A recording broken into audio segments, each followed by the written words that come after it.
Morning, running wind here, and I look like shit. What a trip, man.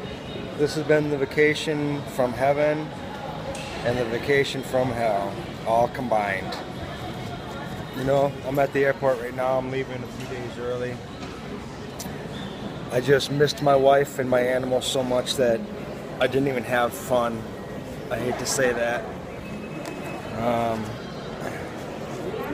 You know, I needed to get out of Frederick and just my routine, and I did that, but the minute I left and I got to this country, I was just overwhelmed the whole trip.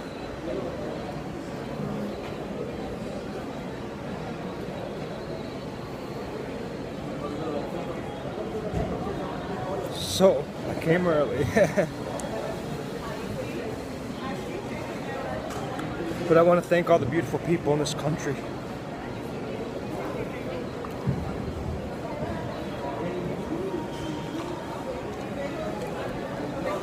I met the most amazing people that took me in and treated me like family. I want to thank Carlos and George. I want to thank Hatman.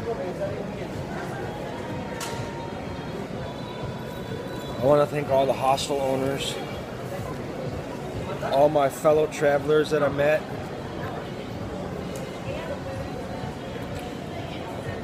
I want to thank the bus drivers that didn't speak English and helped me out to get where I needed to go so many times. This is the craziest adventure I've ever been on. I mean, walking miles, getting dropped off in the city at night, not knowing what the hell I'm doing, the language. You know, I don't know.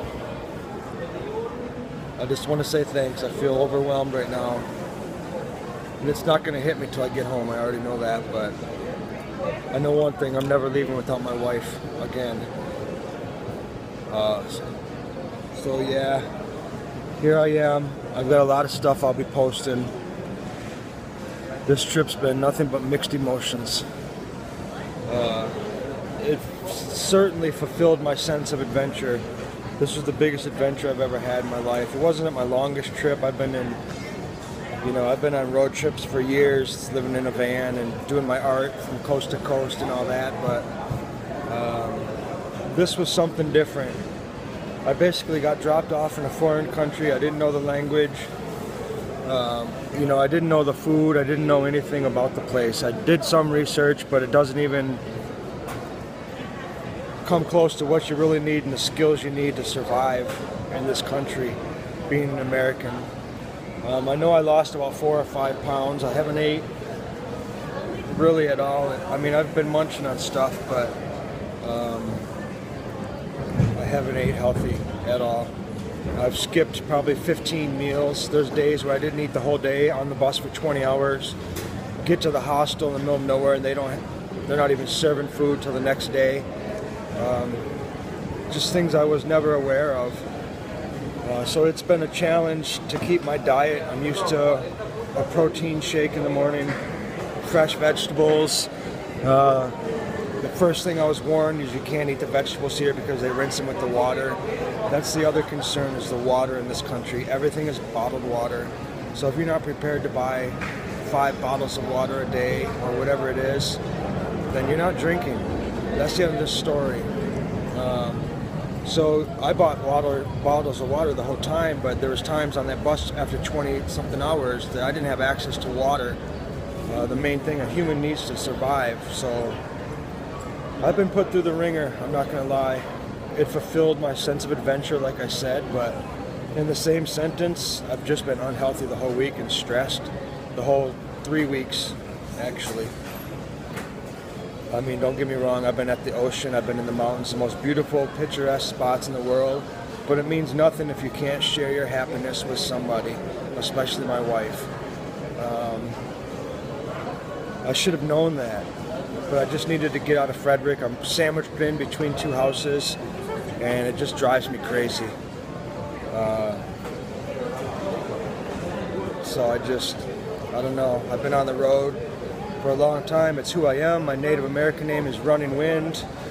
I don't even think my family knows that. My wife knows that's my name, but you know, I did this trip for me, and I tell you what, it really kicked the sense of adventure, desire out of my ass and through my eyes. Basically, I just have no desire any longer to do a trip like this.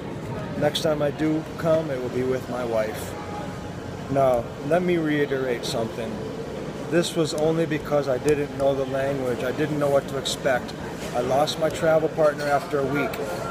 He was such a prick to me. Hat man, I loved you as a friend, but the way you treated me on this trip was wrong. You knew I didn't know enough about the country, and you had no patience to teach me or show me, and you just expected me to know everything. And I couldn't even ask you a question where we're going or what bus it was. And if you ever watch this video, that's why I left you, man. And that's why your last travel partner left you too.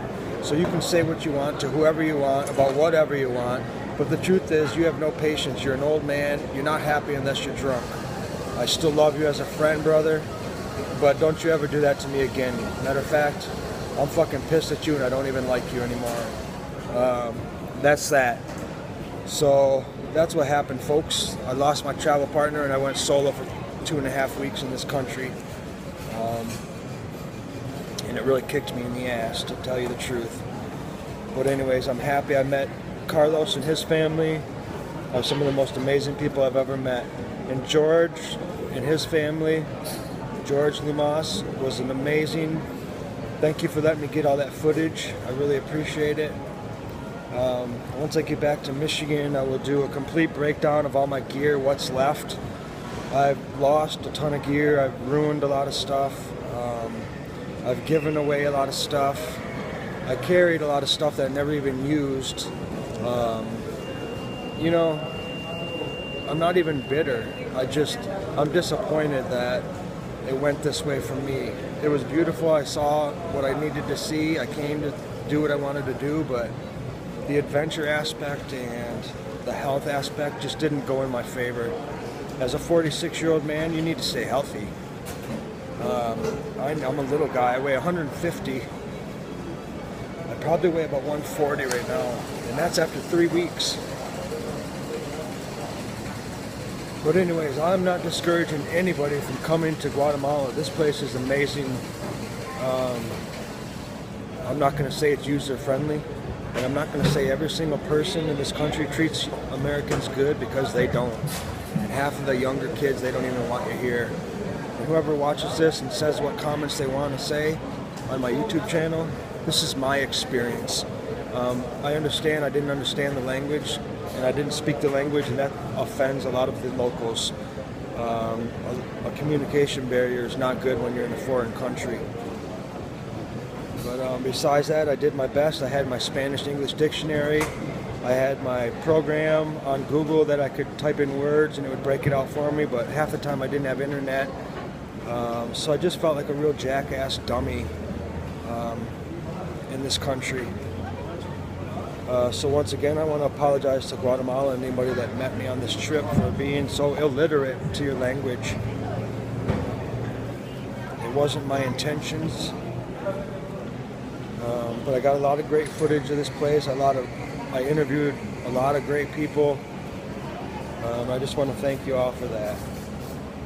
But you can stay tuned to my channel. I'm going to give you an update once I get back. And that's about it. I appreciate your time, guys. Running Wind out.